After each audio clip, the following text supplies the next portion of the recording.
तो hello guys, मैं उठ के आ गया मैदान पे। तो एक दोस्त ने कॉल करके बोला कि वो दोस्त की एक्स आसमान में कुछ चला रहा है, मतलब जैक प्लाइटर प्रैक्टिस कर रहा है। वही देखने के लिए आ गया मैं। अभी बैठ के देखूंगा। वो भैन चला रहा है तो ये देखो भाई। नहीं, मैं नहीं मानता।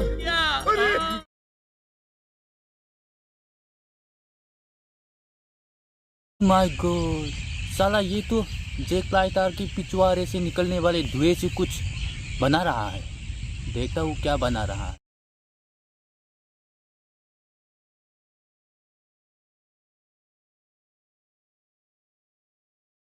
और बाप रे ये तो दोस्त के लोड़े बना रहा है ऊपर। मतलब ये धुएं के बीच, माने लोड़े के बीच जो वो लड़की बना रहा है ना, उसके अंदर दोस्त की नाम लिखा होता तो बहुत अच्छा लगता। इसकी माँ का भोला चेहरा।